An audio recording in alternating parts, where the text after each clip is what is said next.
Salut tout le monde, j'espère que vous allez bien. Aujourd'hui on se retrouve pour une nouvelle vidéo suite à mon précédent post où je vous présentais rapidement ma box Stranger Things.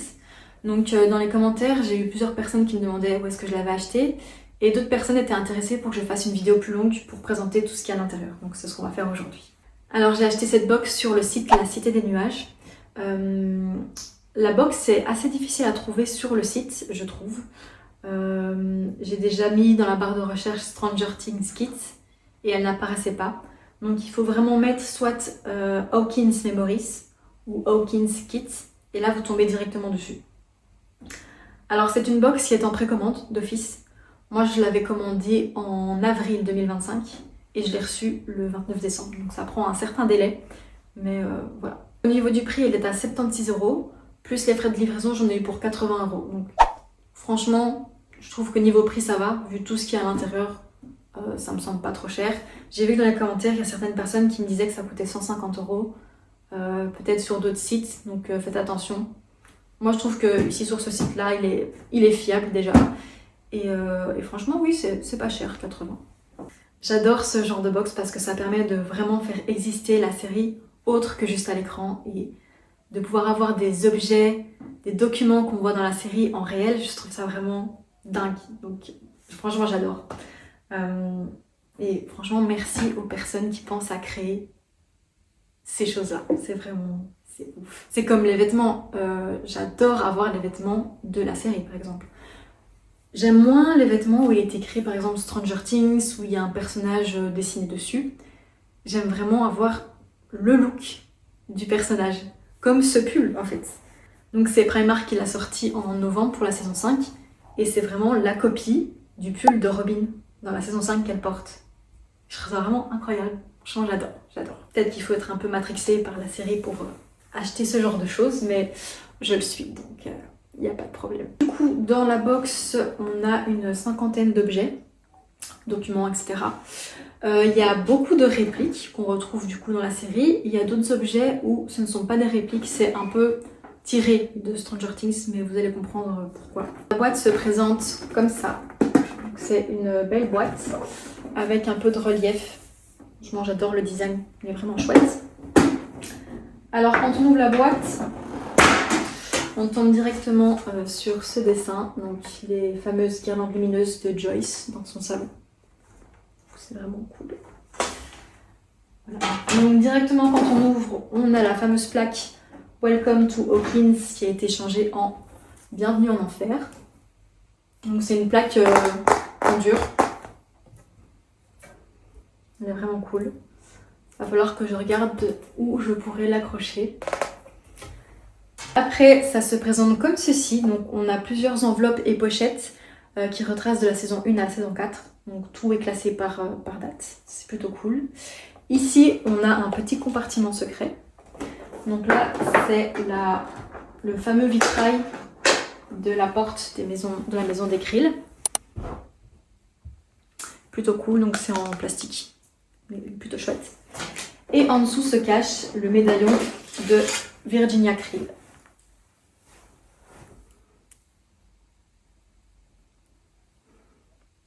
Donc elle est plutôt chouette. Et alors à l'intérieur, on retrouve une photo de ses enfants. J'aime bien ce genre de pièces vraiment qui font réel. Je sais pas si on le retrouve dans la série, ça je me souviens plus. Mais c'est de ça dont je vous parlais, c'est clairement un objet qui pourrait s'y retrouver. On va commencer par l'enveloppe Hawkins High School. Donc ça c'est 1983.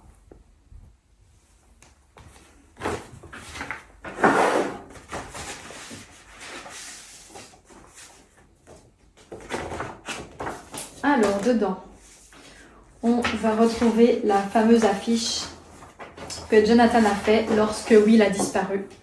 Donc, Have you seen me? Donc ça, c'est vraiment la réplique. J'adore, c'est trop cool.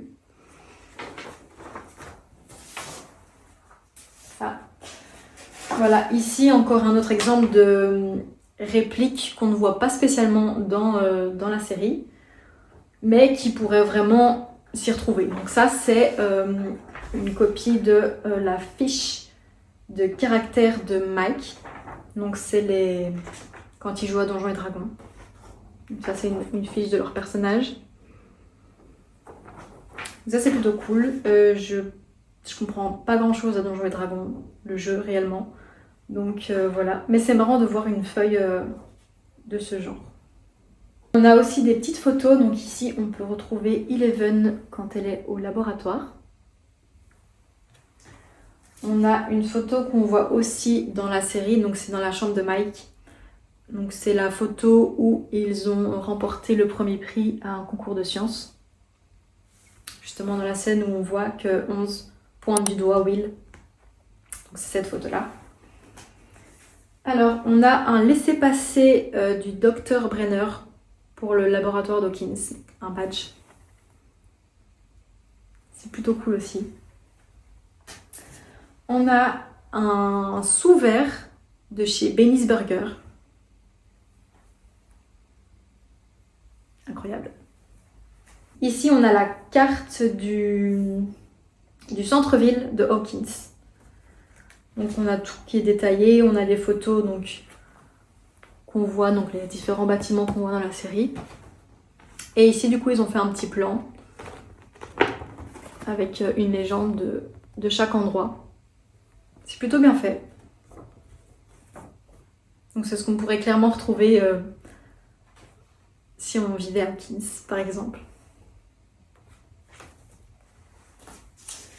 Voilà, alors on a un dessin de Will, donc ça c'est aussi une réplique. C'est exactement le même, donc dans la saison 1, où il lance ses fameux shows de Bruxelles, pour ceux qui ont la ref. Donc voilà, ça c'est plutôt sympa d'avoir vraiment la réplique. On a la carte d'étudiant de Steve. Donc, comme ça. C'est vraiment comme une carte étudiant. Et le dernier document qu'on a de la saison 1, c'est le dépliant du club d'audiovisuel. Que, si je ne me trompe pas, je pense qu'on le présente à Monsieur Clark. Donc c'est un du personnel du laboratoire qui vient le présenter. Pour voir s'il ne connaît pas des élèves qui seraient intéressés, justement pour découvrir qui est avec 11 dans la saison 1. Donc oui, là on a toutes les informations en fait. Donc c'est trop bien. Donc voilà déjà pour la première pochette. Je ne m'attarde pas trop sur tous les objets parce que je pense que la vidéo serait beaucoup trop longue et ennuyante. Ensuite, on a une enveloppe Dawkins National Laboratory, donc 1984, du laboratoire.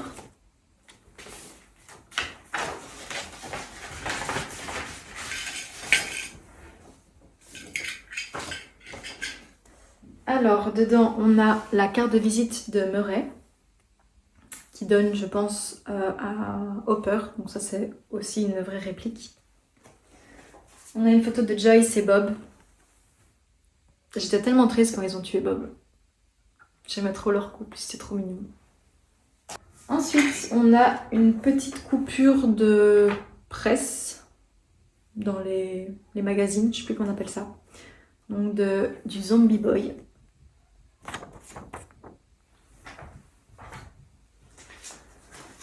La disparition du chat de Dustin. Ça, c'est une réplique aussi, je crois. Ça, c'est marrant parce qu'ils ont mis Claudia, la maman de Dustin, avec le numéro. D'ailleurs, je me demande si on appelle, s'il n'y a pas un petit message exprès pour ça. Je trouve ça cool. Ensuite, on a le fameux dessin de Will encore. Donc ça aussi, c'est une réplique du flagelleur mental. Incroyable son dessin.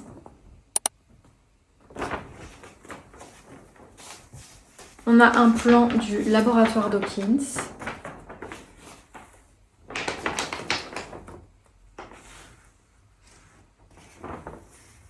Qui est super grand. Ici, on a les règles de Hopper qui met en place avec 11, donc dans leur cabane. Donc elle ne peut pas ouvrir la porte, etc. On a le prospectus du Snowball, donc qui qui avait lieu le 15 décembre à partir de 7h. C'est trop cool, c'est trop bien fait. Je sais pas si on le retrouve aussi dans la série, mais c'est clairement, ça pourrait clairement s'y retrouver. Et comme dernier objet, on a un petit badge de la salle d'arcade de Hawkins. On passe à l'année 85 où ici on retrouve une pochette au lieu d'une enveloppe. Donc c'est un petit sachet du centre commercial Starcourt qui est plutôt sympa.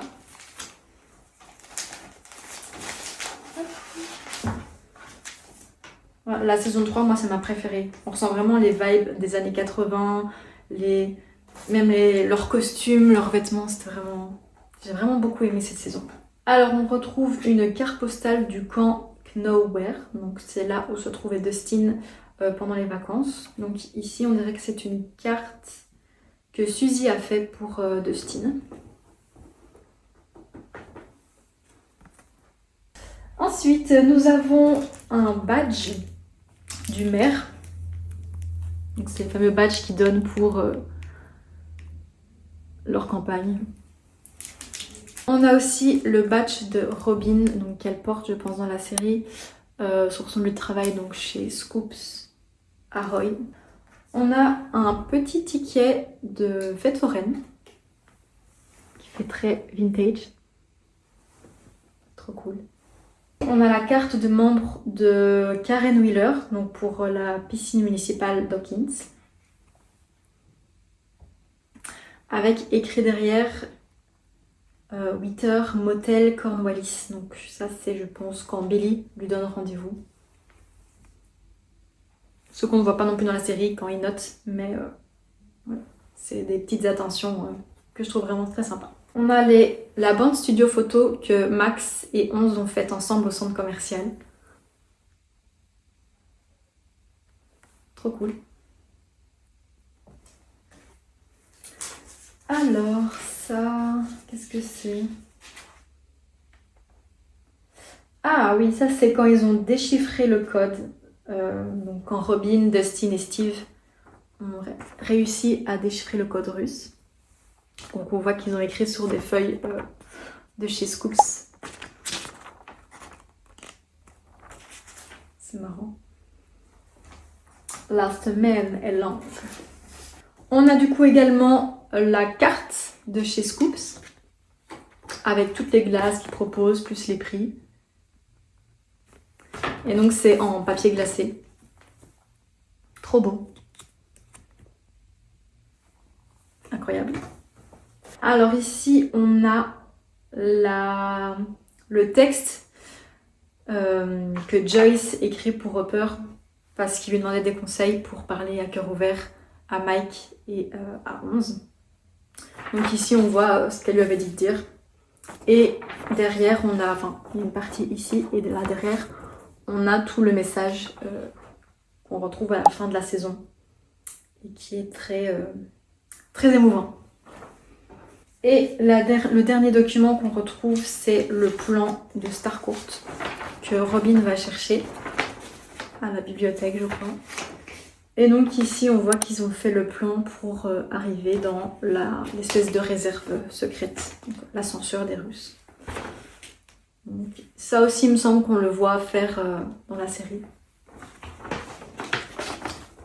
J'ai l'impression que je prends énormément de temps à faire cette vidéo. D'ailleurs, je pense que ça se voit sur la vidéo qu'au tout début, il fait hyper clair et là, il commence à faire de plus en plus noir. Il va bientôt être 17h, je crois. Mais je perds énormément de temps à cause d'un certain individu. Hein? N'arrête pas de faire du bruit pendant que je parle. Du coup, je vais tout recommencer. Ensuite, ça c'est en 86, donc la saison 4. Ça, j'ai en deux parties. Donc ici d'abord, on a la pochette de Surfer Boy, la fameuse pizzeria. Dedans, on retrouve un ticket pour Rinkomania, donc la piste de roller. Donc derrière, on voit que c'est un ticket à 4 $ et qu'il est valable pour le 22 avril 86. Trop cool. Ici, nous avons quoi? Ah oui, ça c'est les pages du journal quand Nancy et Robin sont à la recherche de preuves, de quoi que ce soit, donc à la bibliothèque. Et donc elle retrouve ces pages donc, de Victor Krill. Et donc on a plusieurs... Oh c'est marrant. Donc ici on a la fameuse page avec les meurtres. Comme il pensait, donc toutes les victimes, plus Victor, la maison emblématique. Et derrière, on a une page sur Elvis Presley qui aurait été cloné par des aliens. Je me demande si c'était vraiment une page des années 86. Alors ça, c'est les... Je crois que c'était les autocollants visiteurs qu'ont pris Nancy et Robin pour aller rendre visite à Victor dans l'hôpital psychiatrique. Et donc, je sais plus qui avait donné comme nom Ruth. Et alors, c'était collé ici, je crois. Ah oui, ça, ce sont... Ah, il y a tout ça. Alors là, ici, ce sont les lettres, je pense, de Eleven, qu'elle écrit à Mike. Donc, il y a 3 pages où elle écrit donc que c'est le jour 185, etc. Donc, il y a 3 feuilles.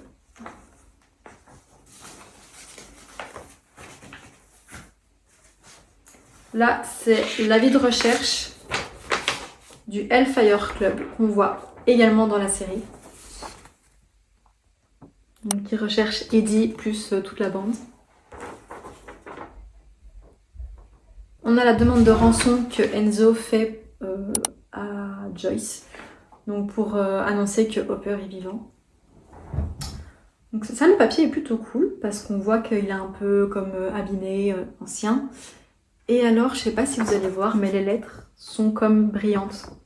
Donc comme si ça a vraiment été découpé chaque lettre et qu'on les a collées, comme dans la série. Et pour terminer, on a le petit drapeau du lycée Dawkins. Pour les Tigers.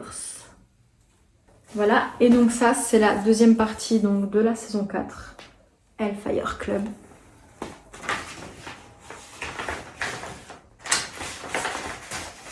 On a un petit prospectus du cercueil corrodé, que je pense que c'est Eddie qui a dessiné, mais je suis pas sûre. On a un autre prospectus de recherche de joueurs pour le Hellfire Club.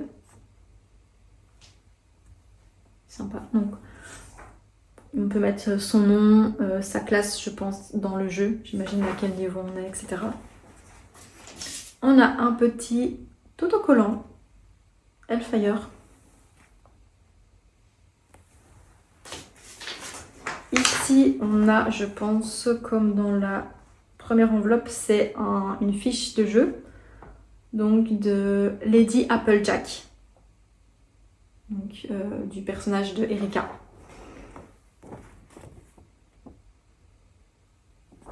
Avec tout plein d'informations.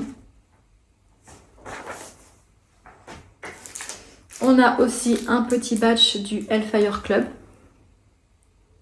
Et on a un petit médiator avec écrit cercueil corrodé. Donc je pense que c'est le nom de leur groupe dans la série. Trop cool. En plus je fais de la guitare donc je vais pouvoir l'utiliser. Et le dernier objet qu'on retrouve, c'est le journal de Dustin. Donc ça pareil, il me semble qu'on ne le retrouve pas dans la série, on ne voit jamais qu'il note à l'intérieur. Mais c'est totalement un livre qui pourrait très bien avoir tenu dans la série. Donc voilà, donc à l'intérieur on retrouve tout ce qui leur arrivait. Donc avec des dessins, etc. Donc ici il est marqué que c'est le livre de Dustin et qu'il a été illustré par Will et lui après les événements. Et donc dedans, on a tous les dessins. Il y a plein de trucs. J'ai pas encore tout lu. Il faudra que je lise ça à mon aise. Mais il y a vraiment tout qui est représenté. Ils ont à chaque fois mis des petites annotations. C'est vraiment trop cool. Donc avec les dates, vraiment comme un journal quoi. Donc, c'est vraiment chouette. Et c'est vraiment écrit presque jusqu'à la fin. Trop bien. Voilà, on a fait le tour de tous les objets qui se trouvent dans la boîte Stranger Things. J'espère que cette vidéo vous aura plu et que ça vous aura permis de voir réellement ce qu'elle contient si vous avez envie de l'acheter. N'hésitez pas à me dire en commentaire ce que vous en avez pensé de la boîte et quel objet vous avez préféré. Et si la vidéo vous a plu, pensez à liker, vous abonner. À bientôt!